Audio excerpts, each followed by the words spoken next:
right, today is episode number 10 here on the No BS Show. Excited to have one of our great clients here, Ben from the Ben's Bottle Shop. Welcome to the show. Thanks, man. I'm excited to be here. Yeah, absolutely. It's great to have you on. And today we're going to talk a little bit about Ben's story, kind of where he came up with the idea of Ben's Bottle Shop and, you know, all the hard work it takes to run a successful restaurant here in the Vancouver area. So, again, with that, kind of turn over to you a little bit. Why don't you tell us a little bit about yourself? Yeah, so as far as Ben's Bottle Shop goes, it's an idea I've been working on for years. Just didn't know it was going to be Ben's Bottle Shop. Yeah. I've always been into craft beer and beer from around the world. I knew I wanted to do something like that, but I just wasn't sure in what capacity. Mm-hmm. I moved to Seattle, Washington in 2011. Okay. And I lived in the Wallingford region, if you're familiar with Seattle at all. There's a bottle shop tap room there called Bottle Works. They've been there for almost 25 years. Oh, nice. They're the OG. Yeah, the OG. right, absolutely. And I walked in that place and it was like Beer Utopia. Yeah. And I was like, this is pretty rad. Yeah. So I knew that kind of started the cogs turning, if you got will. the wheels turning there? That was in 2011. But I shelved that a little bit. I'm an emergency room nurse by education. I've worked at University of Washington Medical Center as a charge nurse. Worked at Legacy up here in Salmon Creek. But I've worked in that field a long time. Yeah. And then when we moved to Vancouver, I was like, man, this place is void of like some really kick-ass beer places. Yeah. We need something. Yeah. And so that's when I started working on the business plan, and eventually through that, Ben's Bottle Shop was born, so to speak. Yeah. And so I started working towards opening that, and as they say, the rest is history. Yeah, right. So how long did it take you from getting that idea, started working on the business plan to pull the trigger? Was it just something you just kind of dove in right away, or just still working on that, obviously, with your current gig? And no, I think it was conceptually it was years in the making. Yeah. I think from actually being let's do this, it was when I worked for the Trailblazers for about a year. Okay. I have a master's degree in sports leadership, undergrad, and nursing. Yeah. So I resigned from the Blazers. I was like, I really don't want to go back to nursing. That's why I got a master's in sports leadership. Yeah. And so at that point, I was like, all right, let's do this. That was the beginning of 2014. 2014. And so I sat down, started writing a business plan, formulating a plan how I could make this monstrosity of Ben's Bottle Shop come to life. Turn it into reality, and so it was that moment, that transition, went back to nursing. Meanwhile, I was working full-time on trying to figure out. So you did go back to nursing as well during that time? Yeah, I did. So you're putting in the hours, huh? I was working double duty there for sure. And towards the end of that development, I started reaching out for investors, so to speak. I really didn't want any partners per se. Yeah. Just wanted some investors. But I reached out to my good friend Tim. We've known each other a long time. And he said, well, I got some money to invest. Yeah. I was like, well, how involved do you want to be? Yeah. He's like, I don't know. So I sent him a logo and a business plan. Yeah. And he's like, I'm all in. Hey, there you go. I'd love to have you. So now he's my 50-50 partner in the business. Very cool. That's how that kind of came to be. Yeah. So a lot of people want to know why it's Ben's Bottle Shop and not Tim and Ben's Bottle Shop, or Ben and Tim's Bottle Shop. Yeah. That's the reason. Okay. It was already developed, fully involved. Yeah. And I brought him in because I knew he'd be a great asset. No, absolutely. And that's kind of a great concept too, is when you're putting stuff together like that, to be able to really find those people that can share that vision, and not only just kind of be an investor, but especially if they're, share that passion and that vision, it just makes it that much better out there and gives you that helping hand and everything. So that's very cool and very interesting with that. So with the planning and everything as far as that goes, what would you say was the hardest part about getting Ben's Bottle Shop off the ground? I think the most difficult thing for any entrepreneur who has an idea is where you're going to get the funding for your idea. Yeah. Right? We all have a billion ideas a day. Yeah, and if that's the truth. Unlimited pockets, we'd be out doing stuff. Yeah. I think being an entrepreneur is a rare breed. because you put everything in line. You know, you Yeah. leave a Keep six-figure risking it job, all, yeah. leave a six-figure job, and you go pursue something that's your heart and your passion, and you do it on faith that you're going to be able to make it successful. Yeah. So I think the biggest challenge is how am I gonna make this money materialize? Yeah. You know, it takes a lot of money to build And a lot of something work that too. large. You know, I mean, I think one of the key things is, like you said there, you were working both jobs. You know, you were back at nursing while developing the plans and getting everything up off the ground, and that takes a lot of sacrifice. And you know, I know that's, you know, one of the things that holds a lot of people back is that fear or the ability to not want to put in that extra work. And it's about doing what others aren't willing to do to be able to achieve what you really want in life, or achieve what others can't or won't be able to. That's a great example and testament to that. That really speaks to, you know, the work ethic, and then where there's a will, there's a way. You had the idea, the vision, the plan, and everything, and you didn't give up, and you put in that work. And I think that's the biggest thing that holds a lot of people back, is they'll get to the planning stage and then it's too hard, or the fear, or, you know, that risk is too big for them. You know, quitting the six-figure, you know, job or anything like that, you know, takes a lot of risk, and you have to have that belief in yourself that that's going to work. Otherwise, it's not gonna happen for you. And that's your story. You know, we mentioned before we got on there, Yeah. we're working on a second concept called Yeah. Active Northwest, specialty running and outdoor store. Yeah. You know, it's another passion of mine. I'm an avid runner.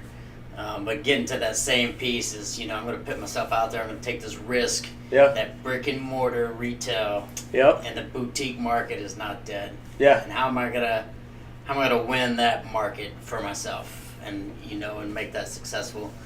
You know, I on that page today, the only reason I say that is because on my Facebook page for Active Northwest today, I put a quote. I think it was KD that said it. Kevin Durant. Yep. Is that hard work beats talent when talent fails to work hard. Exactly.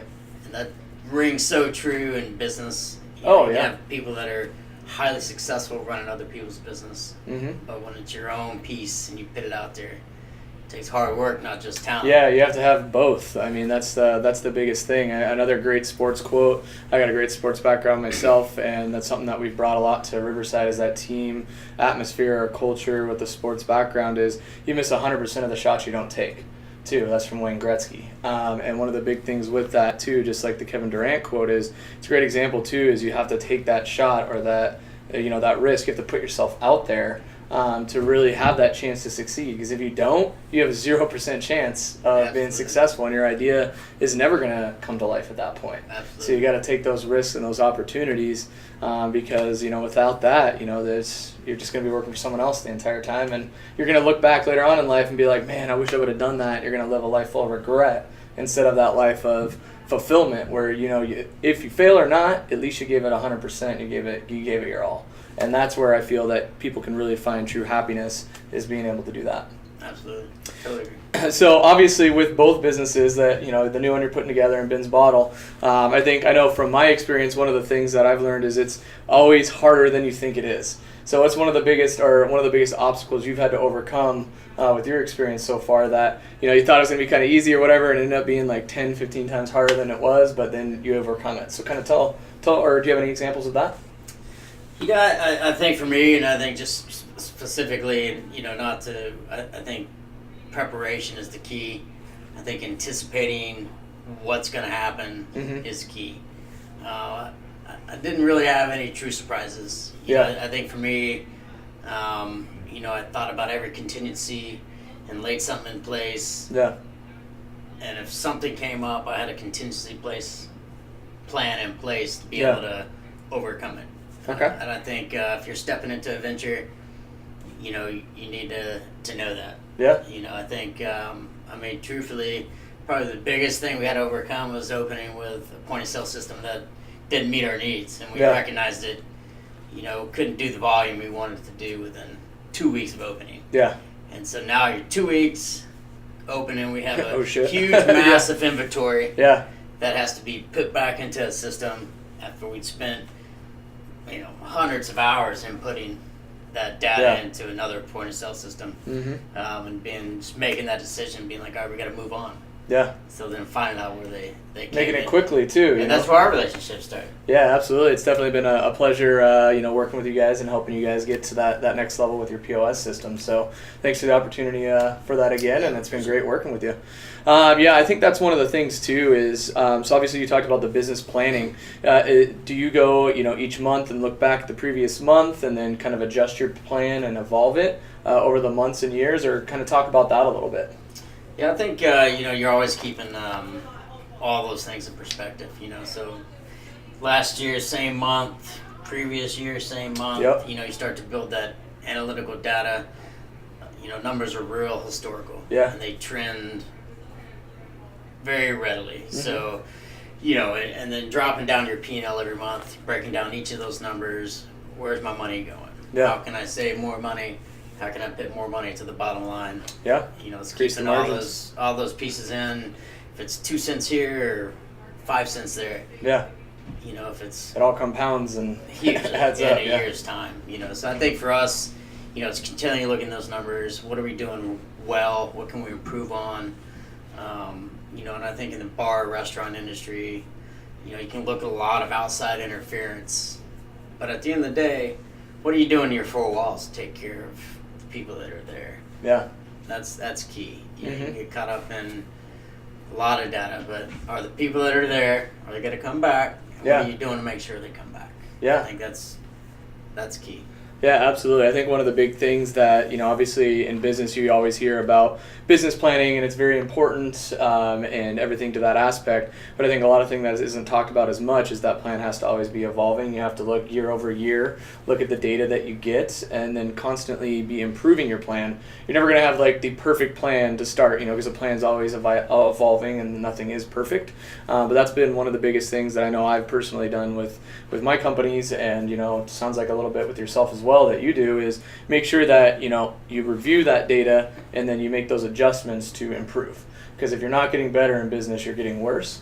So you got to constantly be making sure you're quote unquote trying to put yourself out of business before someone else tries to, by making yourself better and the best out in your industry in the area. So that's a cool concept that I love talking about, and it's good to see that you do that as well there. Yeah, no doubt. Another thing that I really liked about what you talked about there was the people. So obviously not only the people that come into your business, but I'm assuming your employees as well. So with that, what do you do to find the right employee, or kind of really get them engaged to see your vision and make sure that they have that, can put forth the excellent product and service for your company? No, I mean, people make your business. I don't care how smart you are or I am or how good we are or what we do. If you don't have the right people working for you, it's all for naught. Yeah. I think there's some luck involved. Yeah, that's true. Some of the best people we have, I had no idea they were going to be that good. It's kind of funny how that works. You just don't know. For us, I think we've been lucky. I think we have some of the best people in the business working for us. Mm-hmm. We got people that have been with us since before day one that are still there, still thriving, still helping us grow our business, and they're excited about it. And I think, that's a testament to the environment in which they are allowed to work. Yeah. That's, I give a lot of autonomy. I don't micromanage anything. Yeah. Let people use, the skills that they have. Yeah, I hire them to do a job. You got to trust them Trust to them do the job, that job. If I'm running around trying to micromanage what I hired them to do, then why did I hire them? Yeah, exactly. So I think that's a big key, is hiring the right people, trusting those people to do the job you hired them for, making sure you are there to listen and to follow up on either things they're doing well or things that are not doing well. Yeah. And spending that time to know why those things are going down. Yeah, absolutely. And that's, I think, one of the big things, too, with that is, making sure that it's an enjoyable place for people that want to come and work for you. The last thing you want is to have those people that are, working with you, working for you, that hate coming into work every day. We always have our off days or whatnot, but you've had people there from day one. So, that's a true testament to creating an environment where people enjoy coming into work. And one of the biggest things I've learned from, Mark Cuban or watching like The Profit or anything like that is you see so many people want to just do everything in their business, and they hire all these people, but then they don't let them do their job or use their skill sets that they have. Because what you're great at, everyone has weaknesses. So you need to make sure you have those people that complement your strengths and your weaknesses that make you and your company better. And the only way to do that is to trust them to do the job and get those right people. And there's definitely a little bit of luck that goes into it. I can say that firsthand as well. It's been amazing seeing some of the people that we've had come here, all the work and the sweat and everything that they put into it. It's really cool to be a part of. And I'm sure from the sounds of it as well, that's one of the things that you love too the most. So, no, definitely. I think, from that aspect is just, if you're going to run a business and you want to grow your business, you can't be inside your business. Yeah. You stifle your growth. Mm-hmm. So, if there's any piece of advice I could give to somebody wanting to open their own business and expand and to grow, is to step out and hire the right people. And you may pay more in labor now, but it's going to pay so much greater dividend down the road. Yeah. Because you can see the big picture. If you're caught in the middle of the grind day in and day out, you don't see all the little stuff that needs to happen. Yeah, that's very true. And that would be the greatest piece of advice I could give. And that's a great piece of advice. I can honestly say that's one of the biggest things, challenges or things that I've been able to do and really step away with the growth that we've had is I remember there's been 3 big growth phases for us. And I had to literally separate myself and not come in for a little bit period of time. I was there communicating and everything, but have them come up with the answers themselves and being able to, okay, this is a problem we're running into. Okay, how would you solve that? Come to me with the three solutions that you can come up with, and then we'll discuss it, sit down, and figure out the best solution, right? And that's when we went from just kind of 5 people out in the field. I was the manager, kind of handling all the quotes and everything, and then we hired our first sales manager to come in. And I noticed that the reps and everybody would still call me instead of the sales manager. So I had to literally stop answering my phone when they had questions about quotes and all this and all that, because I knew if I couldn't put that manager in a position to be able to make decisions themselves, there's no way that they'd have that opportunity to succeed at that job, because I would get caught up in the day-to-day, not be able to focus on growing, adding that second manager, making sure the support was there to back up all the clients we were boarding on and everything from that.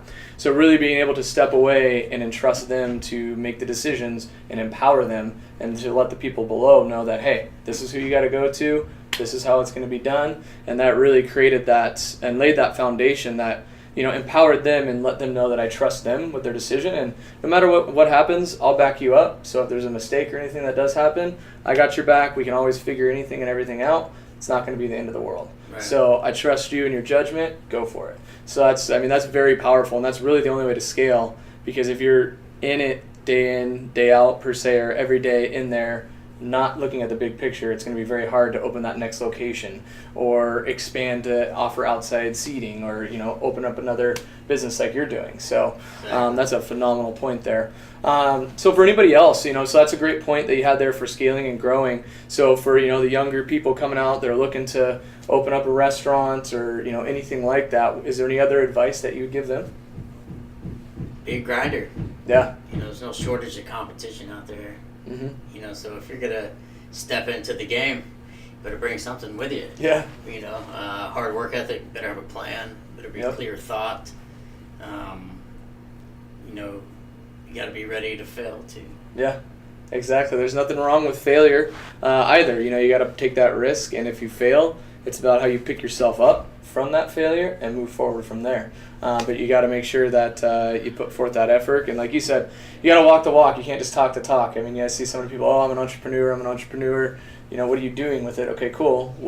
What is it that you're doing, right? So, it's kind of a cool buzzword right now. So unless you can back it up and grind it out, like you said, it's going to be a struggle for you. So cool. So 2 other questions I have for you that I always like is, kind of what motivates you or what drives you? For me, growth drives me. Yeah. The grind of opening a new business, going through the licensing, the corporate, the permitting, the construction, that phase, finding how you're going to balance that budget and find those dollar bills to turn as little money as you can into a much grander piece of something. Yeah. That's what drives me. So enjoy the process of watching it be built and everything. That's entrepreneur. Yeah. You can take X amount of dollars and somebody says, you can't do it with that. Yep. Watch me. Yeah. Watch me do it. Yeah. And so for me, that's what drives me, is that growth factor. You know, now that, you know, for example, Ben's is up and running smooth and we got all the great people in place and my business partners there, you know, now I'm moving on to other endeavors. You know, we got the running shop we're going to open up. We got another kind of high-end polished bar I'm looking at fourth quarter of this year. Oh, nice. Already started laying the foundation for that. You know, so those are things. Lots of cool things in the works, yeah. Growth is what drives me. Yeah, absolutely. And I think that's, you know, a key trait to entrepreneurship, like you said, is you have to love the process and love what you do. Otherwise, it's going to be a struggle because you're going to be waking up dreading into, you know, running your own business and stuff like that. But kind of same thing for me is I really love the process of building and seeing it grow from, you know, 1 or 2 people to, you know, us now. We have 150 reps and almost 100 employees, and just watching the growth as we've grown across the country has been phenomenal. But it kind of I'm at the same point actually right now where we just launched here at the first of the month digital marketing agency, and I'm super excited about that one because I get to actually help other businesses grow while growing that business as well. That's something I've always been super passionate about, is sales, marketing, and then just kind of growing and helping others grow has been something that is a true passion of mine, and it's something that I love. And it goes to kind of, again, that building process, like you said. It's just so fun watching it go, and then kind of using a little bit as fuel to the fire. You know, I've always kind of had the haters per se, or the people tell you, no, you're not going to be able to do that. Kind of coming in with that chip on your shoulder and proving people wrong has always definitely been something that's fueled me as well. So sounds like a little bit yourself there too with that, which is cool. But yeah, no, with that, you know, it's been a pleasure having you on the show. Why don't you go ahead and kind of tell us the address and everything where Ben's Bottle is, and then the name of your new spot again. And we look forward to our Merchant of the Month coming up here, which is going to be Monday, March 26th from 5 to 8 p.m. Absolutely, absolutely. We can find us at Ben's Bottle Shop, 8052 East Mill Plain Boulevard. Our new venture, Active Northwest, will be directly next door to that. We're looking at a mid-May opening. So if you run, hike, walk, work out at the gym, we got your stuff. Yeah. Obviously, Ben's Bottle Shop is in a world of its own. Yeah. 700 to 800 beers that you have there, right? And we're nominated for Best Bar and Tavern in the Columbian, and also Best Tavern. So get your vote out. Absolutely. 2 nominations. That's how great this guy is right here. Definitely check out his spot. I mean, look at that beard, too. That's just damn impressive, I do have to say. Thanks again for having us, or being on the show here, Ben. It's been a great pleasure. As always, get out there. Hopefully this inspires some people. Go for your dreams and make it a great day.